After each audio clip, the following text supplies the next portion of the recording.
I have seen ODM MPs led by none other than the governor for Homa Bay, Gladys Wanga, air their frustrations, warning the president and the UDA government that if they are not giving the government ultimatum, if they are not going to tell us who killed the Kasipul member of parliament Charles Were in the next 3 days or by the end of this week or whatever day walisema, that they are going to quit this nini, they are going to quit this broad-based thing.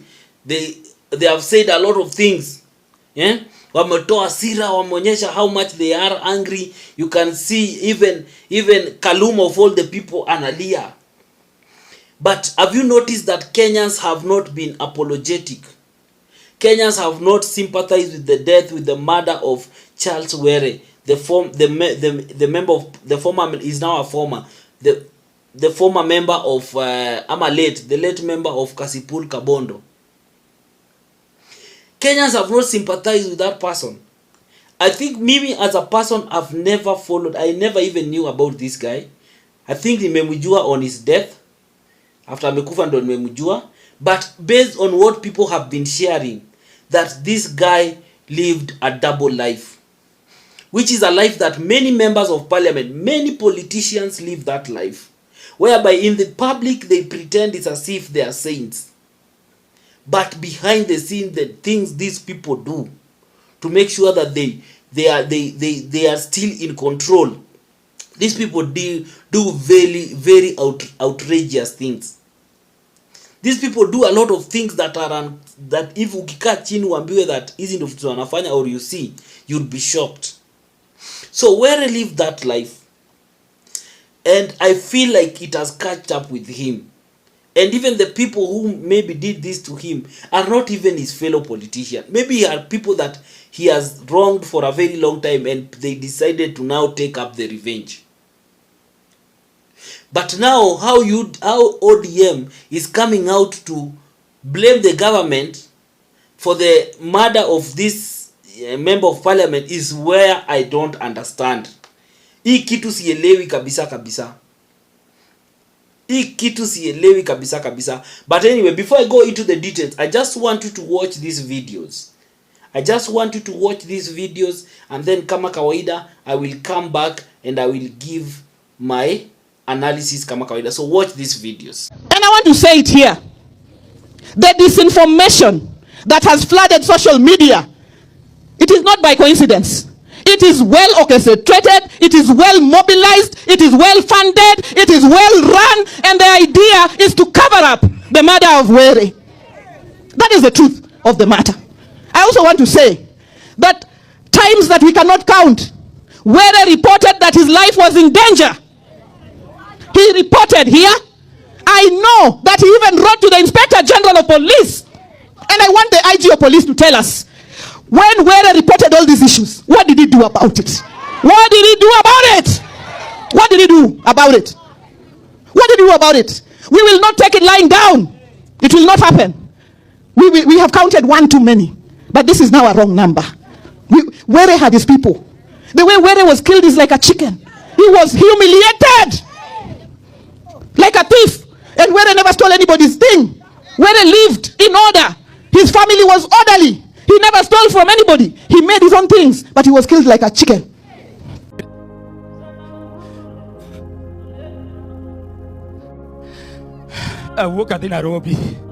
Kadi Nairobi, staido kodarwa jumbe te, nyaka wudu Were ocha. Amen, timo briefing. Kuro mera yao na uye kachien, tuonu wudu mabe. Ngichiedo kuom Were.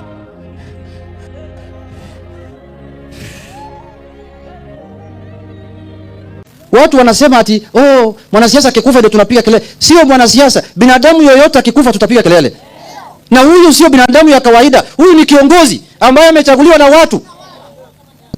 Na anauliwa tu kama kuku hapo kando ya barabara. We are not going to take this one lying down. We will not accept. Hatutakubali hii kabisa.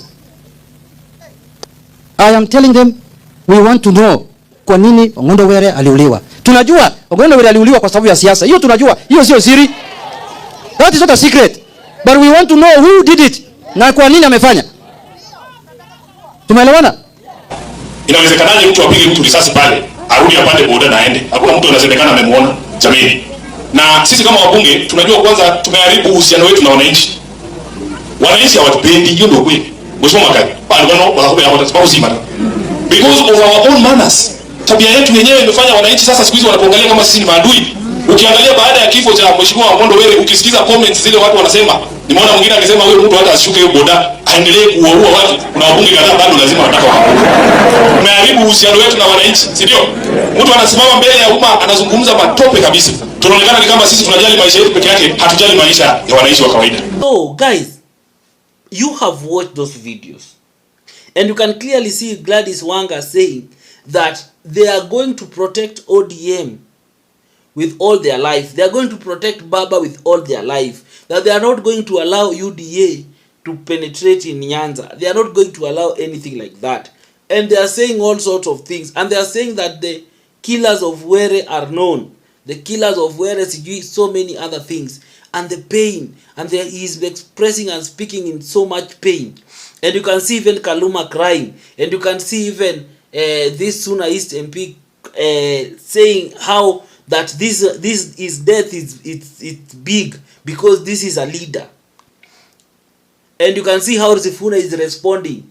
The reason why I like Sifuna is that Sifuna ajuangi kusugarcoat vitu. He will say things the way they are. And he doesn't say these things because he wants to please Kenyans ama nini. He speaks the mind of Kenyans the way it is. Because if people like Gladys Wanga could have won the government, could have been tough the way they did during the Gen Z protest and the mad and the kidnapping and all the things that were happening, maybe by now tungekuwa tumejua who killed those young people during the Gen Z protest. Tungejua those 60 people who killed them. Tungejua, but since it has touched them, that is when they feel the pain. When it touches local mwananchi, they don't care. You can do whatever you want. Anyway, guys, if you are coming here for the first time and you are coming here for the first time, I would like you to take a second to subscribe and to hit the notification bell so that anytime I post a video, you'll always be the first to watch. So kindly take a second, na kama kawaida, I'll be back.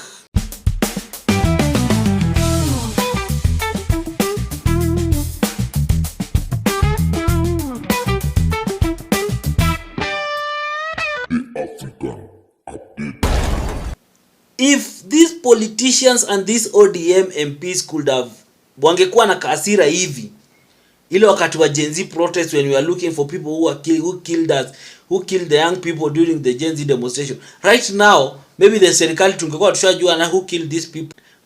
But you coming out to warn the government that sijui nini, we are in broad-based, we are seeking justice, if this is not done we will do this. In the first place, nani aliwaambia muende kwa UDA? Who told you to go to the government? The truth is, nani aliwaambia muende kwa Ruto? You ODM members of parliament, you ODM as a party, who did you consult when you are going to meet with Ruto? When you are going to join hands with the Kenya Kwanza government? Who did you consult? Muliambia nani? Nani aliwapeleka huko? And why are you telling us that now you are warning sijui Kenya Kwanza sijui nini na nini? You are warning it for what? Amukutuambia mnaenda. So kama mnatoka pia mtoke tu vile amukutuambia. Let us not pretend. Hii mambo ya kupretend ati sijui nini na nini, whenever things favor you guys you are okay. But whenever mnafinyiliwa, that's when you are showing us how much you are sad, how much you are seeking justice. You guys, you need to seek justice for those young people that were murdered. Have I ever seen Junet come out to even condemn and Amaseme they are seeking justice for the people who were killed during the Gen Z process? He never speaks of anything like that. Hizo mambo zilisha. So nyinyi mnataka kutuambia that your case is very special, that when it comes to if anything happens to you people, you members of parliament or you politicians, then everything else should stop and your issue needs to be sorted first. And then sisi Kenyans we come in second. We are secondary citizens in this country. That whereby you come first, na sisi we are always second. That is what you are trying to communicate to us. And that's why I like people like Sifuna. Sifuna don't sugarcoat things. Because the truth of the matter is, atuwapendi. That is the reality. Atuwapendi. You are forcing issues. Most of you politicians are forcing issues. You are forcing issues on us. You are forcing us to love you, to accept you, to treat you better, to do what for you. We don't love you. Na si ati kupenda kwetu, nyinyi ndio mmetufikisha hapo. Because you've shown us time with no limit that you don't care about us. That you don't give an F about us. You don't care about our children. We don't care whether we die or we live. That is none of your business. You have shown us more and over and over and over again until we have gotten used to it.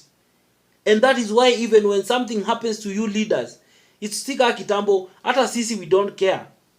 We don't care what happens to you people, whether you die or you live, we don't care.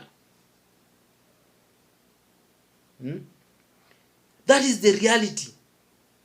You have shown us that you don't care about us. So how do you expect us to care about you people? And that's why you see that guy has died and people are mocking him. Because he's the same member of parliament whereby a lady went missing 15 years ago. Up to now, hajai patikana. And when the family was asking, he threatened the family even to a point of drawing his gun and wanting to shoot family members because they just want to know where their kin alienda. So someone went missing 15 years ago. That case has never been resolved. That case has never been sorted by anyone. And then you want to tell us that the same people, you want us to sympathize with them. You people must understand that at the end of the day, you leaders must understand that at the end of the day, you are serving Kenyans. You are serving Kenyans. And Kenyans are telling you that we are not happy. Kenyans have been telling you and have been singing this thing over and over again that they are not happy with how you are running this country. That you people, they are not happy with you members of parliament. Everything mnafanya kwa hiyo parliament, they are not happy. Why don't you just sit down and listen? What is so difficult to sit down and listen and do the right thing? Right now, finance bill imetole in 2025 inatoka. You can see how the speaker is speaking to Kenyans that villagers. He's calling Kenyans that illiterate villagers or stupid villagers or what villagers? Ati sijui nursery, tunaitwa nursery school kids. Kwani you think that Kenyans don't see these things? Kenyans are not happy, and Kenyans will not be happy for as long as you people will continue this way. And I'm telling you that most of you members of parliament, most of you politicians, when you mmekuwa kifanya chest thumping mkijipiga kifua, you have a date in 2027. Trust you me, most of you people are going to be very, very disappointed. Mnafikiria by 2027 tutakuwa tumesahau. You will come back and start singing to us those things and throwing money and dancing with the kids and showing us how Gen Z you are playing around nina. You think we'll forget? We will not forget. These clips, these statements, this arrogance mnakuwa mnatuonyesha, these footages and these clips, we are going to play to you in 2027. We are going to put them on repeat so that even those Kenyans who will have forgotten, they will be reminded that these are not the politicians that we want. We will remind them because you people have shown Kenyans that you don't care about them. That you only care about yourselves. That you only care about yourselves. Right now I see people are going up huko kwa Were and they are talking with so much passion. The politicians, some are even crying, akina Kaluma are crying nini. But when it came to the BBC documentary, did you remember what Kaluma said? That documentary was just created. Something that everyone knows what happened. The footages are there. This thing was live. People were killed and it was open and it was in broad daylight. Muta anasema ati that thing was scripted. People like akina KJ, people who fought, people who have been in this country. Sometimes I wonder, what does money do to people? Hiyo ndio kitu yenye mimi sijaelewa. Pesa inakuanga na shetani gani? that once you get that money, you lose yourself. You start now acting like somebody who has no heart, who has no conscience at all. Because there are some things I never expected from people like KJ. I never expected. For you to come and say that that documentary sijui was sijui nini na nini, something that was so open, and they are not editing, they are not doing it, they are just trying to show you that these people were killed by so and so, and this one were, which everyone knows that they were killed outside parliament. It is not like BBC went there and acted that footage at Waka Act. This is something that everyone has. This is footages that people have in their phones, in the internet, are all over. So we need to tell each other the truth, that there is nobody who is special in this country than the other. And if you want to coexist in a country whereby people mutually respect each other, then leaders need to start acting like leaders. They need to stop acting like they are demigods. They need to start acting like they are like we are subservient to them. Because at the end of the day, sisi ndo tunawaweka kwa hiyo ofisi, and they will come back and seek our mandate. Trust you me, this time round 90% ama 99% of the parliament inaenda home. 90 or 99%. And that should be our wake-up call. That should be the clarion call, that this time round we are sweeping the swamp dry. Kila mtu aende nyumbani. Right from the president all the way down. Maybe to the MCAs ndo wanaponea, but all the way to the members of parliament. Kila mtu aende home. I don't care whether ni Millie Odhiambo, even these people that you see singing, that they look like they are all both playing hot and cold. What aende home? The only member of parliament that I can retain are two, Sifuna and maybe Saka and maybe Babu Owino, if he decides to retain that seat. But the rest, they go home. Anyway, guys, we'll come back with another video badai. So you tell me what you think. What you think about all this hypocrisy? For me, this is hypocrisy. This is the highest level of hypocrisy. So share it in the comment section. What do you feel about this whole thing? What do you feel about what happened and everything about the assassination of Charles Were and everything? Share in the comment section. But above it all, remain respectful. Don't insult anyone. Don't attack anyone. Just be objective. Thank you. Until next time. Badai. The African Update.